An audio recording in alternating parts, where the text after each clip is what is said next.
Siwejo itariki zitanu muri uku kwezi nyene kwa kane niho Satbi Satellite yinje kuri Insta Live yiwe aho yahisemwo kuyagana bamwe mu bakunzi b'umuziki wiwe mu byo rero bayaze kujanje zobirangi kuba rusinde bitwaro cyane ubundi ikindi kivi cyo kuvuga ngiye kwisigura imbere y'uhoraho. Kwa hiyo hamkuungana ili muweze kuimbia memba. Kwa nini tumwimbie mtu? Adhabu za ni kingine kitu. Kitu kingine nimegundua nyimbo zetu za corona hazina emotion ya situation ambayo tunaipitia. Kwa zote nilizosikiza corona hazina ile emotion ya kumfanya mtu atakaposikia corona haisiki aumizwe na ile corona. yagerageje gushira ahabona agerageje kuvuga ukuri kose kw'ibintu kumbure bamwe batazi kuriwe. Kwanza kabisa uravye Insta Live yiwe ku munsi w'ejo yarameze umenga aragwaye ukuntu ntamerewe neza, ariko kandi akaba yavuze neza yuko just grip ramurembeje ati ndasaba yuko musengera musabire kugira niba ari corona, ariko murabizi yuko coronavirus ni ingwara isanzwe cyane, ni hajya gusa abantu batubuza, ni hajya batubuza bane batugisha yuko tubananya kuyikingira kuko ni ingwara yandukira cyane, ariko ni ingwara isanzwe cyane kuko kandi mu bintu byatumye ingwara ya corona kumbure itinyika cyane abantu benshi bayifata kumenga ni ingwara yatare nuko yagiriwe promo cyane. Niba ari mu ngwara zagiriwe promo sana, ingwara ya coronavirus ni imwe mu ngwara yagiriwe promotion sana. Rero Satbi ku munsi w'ejo yari kwagira Insta Live aboneka yuko afise ibicurane byinshi, afise like atamerewe neza nkuko tusanzwe tumuzi Satbi, ariko rero akaba yavuze amajambo akomakomeye cyane. Muri ayo majambo rero nashoboye kugiranya amajambo 5 canke ibintu bitanu yashoboye gushira Claire, arabishira hanze kabisa. Aravuga ati abantu bose ibintu mu bimenye, ariko kandi ndabibuza yuko ibi yagenda byishura mu bafan biwe kuko yatanze umwanya ukwiye yinje muri Insta Live kintu cy'isaha yose, isaha irenga aho ariko aravuyagana abantu bariko baramukurikirana kuri Instagram yiwe live, aho umwe wese yandika message yagerageza kwishugwa na bwana Satbi Satellite. Okay, kimwe mu bibazo umwe mu badada yashoboye kumutelefona aramubaza ati Satbi shaka utubwize ukuri ngaha tubi nk'abafan bawe nk'abakunzi b'umuziki wawe, mbega hagati yawe na Big Fizzo nta ngorane yo bihari cyangwa nta beef yo bihari hagati yanyu, tubere clair kuko twarumvise juste ibintu nk'ivyo. Satbi aravuga mu majambo atomoye cyane ati jewe nta ngorane nta beef mfitanye n'abajye abantu, nta beef mfitanye na Bantu Boy, nta beef mfitanye n'umuntu n'umwe hariya. By the way ubu turi mu kazi, ubu bijya bintu byo guterana amajambo by'ibiki byose byaraheze, ubu turi muri job. Satbi niko yabyishuye kandi abyishura amajambo yumvikana cyane ati ubu rero turi mu gikorwa twese turakora kugira duteze imbere umuziki ndundi, nta bindi birebire. Kandi biboneka ko Satbi atagikunda kandi ibibazo ko bimugaruka kuko ni ibibazo yishuye kenshi, kandi biboneka ko yamaze no kubyishura ko kandi cyane ahubwo abayifuza yuko abantu bane bamubaza ibikorwa bishasha, ibintu bishasha biriko biravugwa. Gini kintu cyambere Satbi yashoboye gushira ahagaragara, ariko kandi icya kabiri Satbi yashoboye kubazwa kandi n'uyo mufan wenyine w'umukobwa kuko bamubaje ibibazo byinshi, ariko bimwe mu bibazo je natuyemo bikoma kumwe nashima ibi biri mu bintu bamubaje bikomakomeye cyane. Uyu mufan nyine yambaje ibyo bya Fizzo ashara mubaza ikindi kibazo cya kabiri ati mbe Satbi kubera iki mutarasohora indirimbo mutasohoye indirimbo yo guherekeza member, kubera iki mwe nk'abastar b'abarundi kandi mwe mwari hafi cyane ya member, mwaramukunda member wewe Fizzo bande muri abantu mwaboneka cyane muri kumwe na member kandi mwamuvuga neza member, kubera iki mutaso indirimbo ya hamwe mwese muribira member? Satbi yabyishe majambo yumvikana, yavugishije kuri kumwe kiri exclusive cyane abantu bari bazi impamvu Satbi cyangwa n'abastar bose batarenje indirimbo, bamwe muri abastar bakomakomeye batarenje indirimbo yo guherekeza member. Nimba mubyibuka indirimbo yigeze gusohoka ariko abastar nibarimo. Satbi yabyishe majambo magufi cyane kandi nayo nyine yumvikana, yavuze ati my god, nta mpamvu twabonye yuko kujya ngaho twamuririmbira Memba. Of course yari umuntu dukunda, yari umuntu twizera kandi twimera, ariko twibaza yuko kuba yarapfuye ahubwo byari bikenewe ko tumusengera cyane, tumugirire amasengesho kugira yagiye Imana imubabarire kuvyo yakoze bibi, mwakire n'amaboko yose, n'amaboko abiri, kugira ibikorwa byiwe canke ibyize yakoze abihembegwe imbere y'Imana. Ariko nta kamaro kari gahari ko kuja ngaho turirimbe indirimbo tuvuga kuri Memba. Iki ni ikintu cya kabiri rero yavuze ati iki kiri mu bintu kumbure, kiri mu bintu twatumye tubona yuko naje acaravuga ati bibonye acaravuga ati naje ndisabiye abantu bose abastare bose abarivyi bose mu yumve mukari mu vyumvireho, je ndasabye ninapfa sinzoririmbigwe n'umuntu numwe, ntazogirira umuntu numwe bijya bishira hamwe ngo ariko arandirimba indirimbo guhereza urufu rwa Satbi. Ati ndasabye yuko ibintu mutobishiramo kabisa canke nimuzobikorereko kabisa. Ibi rero bimwe ni ikintu cya kabiri Satbi yashize ahagaragara, aranikivuga ko cyane kuko nibyo mu bibazo abantu bariko bagenda bamubaza. Ikibazo cya gatatu Satbi yahuye nacyo, bariko barambaza cyane kubyerekeye indirimbo yiwe. Ati nivyo twabonye cover ya indirimbo izina n'izindi ndirimbo ya Miss Erika n'abandi, eske iyo ndirimbo yanyu izosohoka ryari?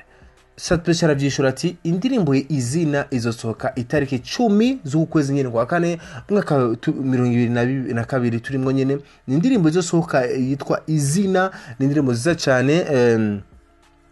Indirimbo abantu benshi bariko barayitiranya, abandi bavuga ikumbure ashobora kuba ashaka kuvugamo izina ry'umwana wiwe, abandi ati no ashobora kuba ashaka kuvugamo amazina kumbure ibintu kanaka shuchat ko izina ry'umukobwa kanaka kunda cyangwa ibintu nk'ivyo.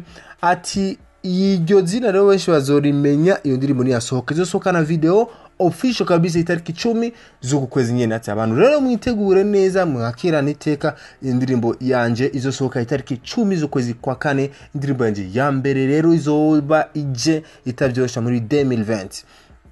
Benshi muri Insta live ati sawa turarindiriye indirimbo, turarindiranye iteka kabisa, turarindiranye igishika kugira turarengene ibintu bizo bimeze. Ikintu ca kane yashize ahagaragara yavuze cyane, yakivuze ko Satbi yagize icyo kivuga ko Satbi kimwe mu bindi bintu yavuze ko Satbi yashize habona nuko bamubajije, kandi bamwe mu bafani biwe bamubajije ati mbe Satbi kuri wenyene kujyamye wenyene ko tukubona menga muri iyo nzuri wenyene bimeze gute nta muntu urimo? Satbi arabwira ati none mwibaza yuko ndi kumwe nande? Ndije nyene of course biboneka yuko Satbi aribana abana na team na bamwe mu bantu bibi bari hafi yiwe, ariko bavuga ati kumbe icyo abantu bashaka kumenya yuko ashobora kuba abana na Bad Nice cyangwa ashobora kuba yibana, ariko we yagerageje majambo magufi cyane apfobetse cyane, yavuze ati je ndibana so nta bindi. Urumva rero nibizwi yuko Bad Nice, murabizi yuko Bad Nice umukunzi we aheruka kwibaruka kuronka umwana, aheruka kuronka kibondo. Nituze rero yuko Bad Nice ashobora kuba ari ku bavyeyi biwe canke ashobora kuba ari hajye nyine kwa Satbi akaba nyine yatashaka kumwerekana like murazi ibintu by'abastar, ariko Satbi yacishije neza kandi Claire. Abantu rero kumbira bari bazi yuko Satbi abana na Bad Nice, ariko ati no ndibana ibindi nimushaka kubimenya.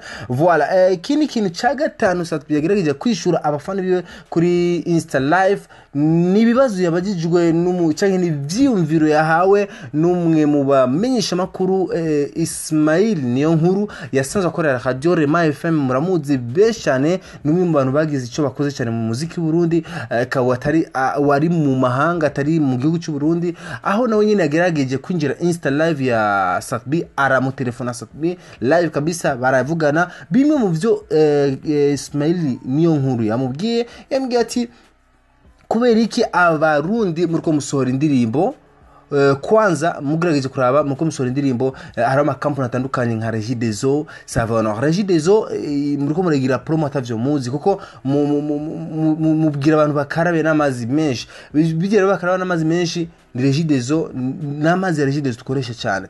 Abana ati ikindi kiravuga ati Savonor abantu bakoresha Savonor kubera iki Savonor datanzaga ama sponsor kugira mugire ico muvuze ko muso indirimbo mvuga ati karaba ni sabuni ya Savonor ibi bintu kubera iki mutabikorera ko Satbi ariko kandi kiravuga ati Satbi kindi naco abaririmbyi indirimbo maze imisi nkurikirana ziririmba coronavirus na ndirimbo nimwe irimo emotion cyangwa na ndirimbo nimwe irimo ibigumba uvuga ati indirimbo n'ukuri iraryoheye ugutwi cyangwa irateye agahinda kuburyo abantu bakumva ati yo maskini urumva indirimbo irateye agahinda kuko ni ingwara corona n'ingwara Christian benshi ku isi kubera iki muca muri ziririmba nk'umenga indirimbo nyene za disco indirimbo nyene zo kuryoherwa or mwateza kuririmba indirimbo nka feelings sinzi ko mwumviriza indirimbo ya Koffi Olomide sinzi ko mwumviriza indirimbo z'abandi ati mshara kurinda indirimbo mukaririmba indirimbo muri sense izumvikana hama ama company nayo nyine abaha amafaranga kuko muri kumuragira promotion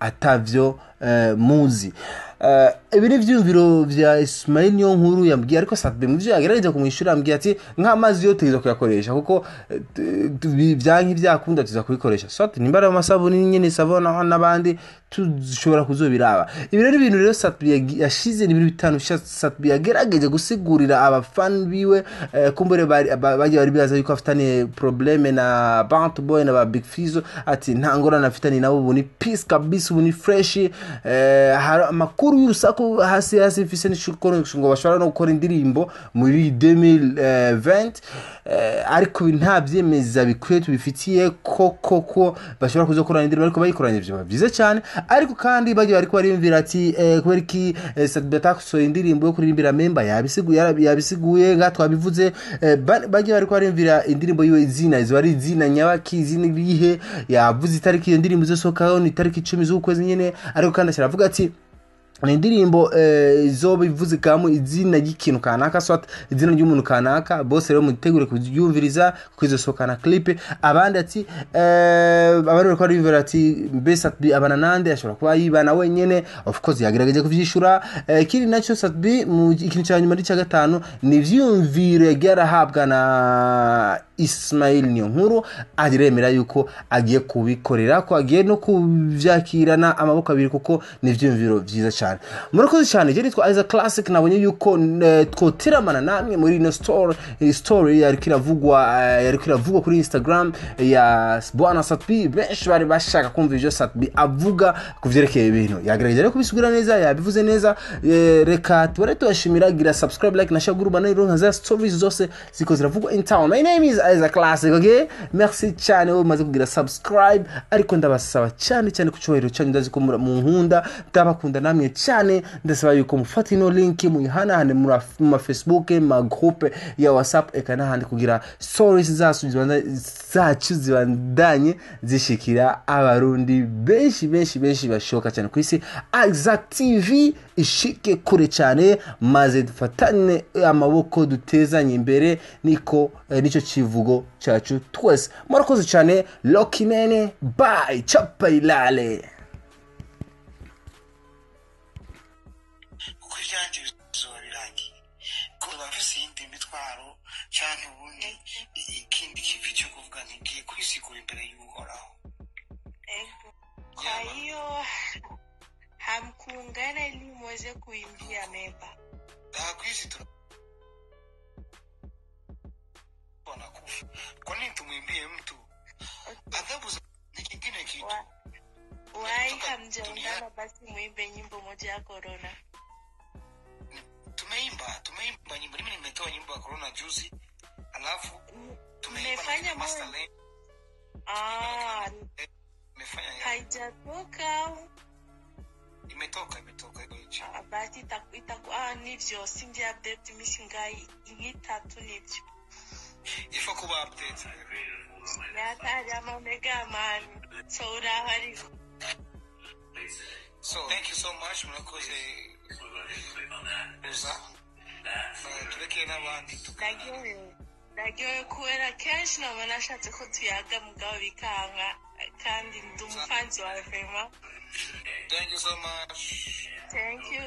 N'abana banje barakuji nkafise seta mugabo ni satu bisatu. Hari umunsi nzogusaba mutumba. ubabone please nzobigusaba. Yeah, thank you, Baba. Okay. C'est ça que je dis. Alhamdulillah de vous. Sasa mimi nataka kuzungumza kitu kimoja. Ndio mnyama. Japo internet naona kama internet iko vibaya kwa kitu nataka kuzungumza. Mimi nakupata. Unajua? Ndio. Nimekaa nikipekua, nikienda mbali kwenye pekuzi zangu.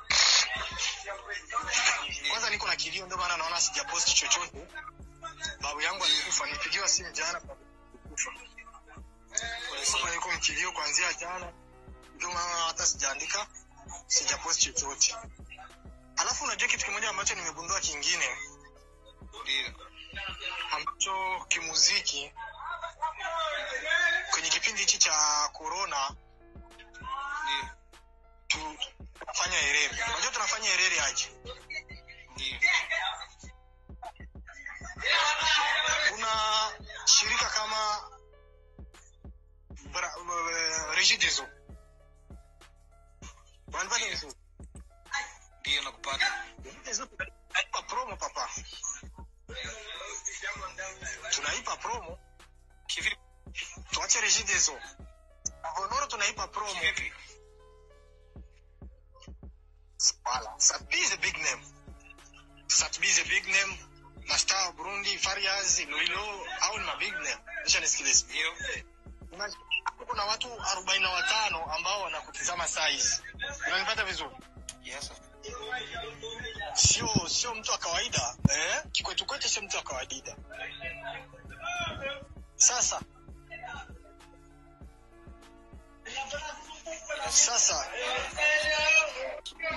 imagine nyimbo ya corona. Kwenye ule wimbo wa corona kuna mstari unasema tunawe mikono na sabuni. Unanisikia? Tunawe Burundi they don't use very well. Tunawe mikono na sabuni. Unanipata kitu? Na wakati tunajua Savonoro ndo kampuni kubwa kutengeneza masabuni. Wauza vifula, hivyo wanapiga pesa vibaya sana. Lakini sasa sisi ambao tunausemerera, ambao sisi ni waimbaji, tumefaidika nini huko nini? Na wakati kwenye hii dunia tuliomo, Kofi alisema monde ya beton, monde ya benefice. Unanipata vizuri? Monde ya beton, monde ya benefice. Sasa wakati ilikuwa ni opportunity ya sisi artists Savonoro kusema bana Satbie tengeneza wimbo wa corona. Wimbo corona kama sabuni, sema tumia sabuni ya Savonoro.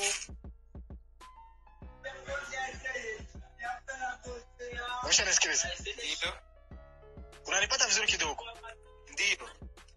Alafu kitu kingine kama Regideso ingejelewa, kwa ni mwamba Regideso kuambia Satbie waambie watu watumie maji mengi kwa kunawa.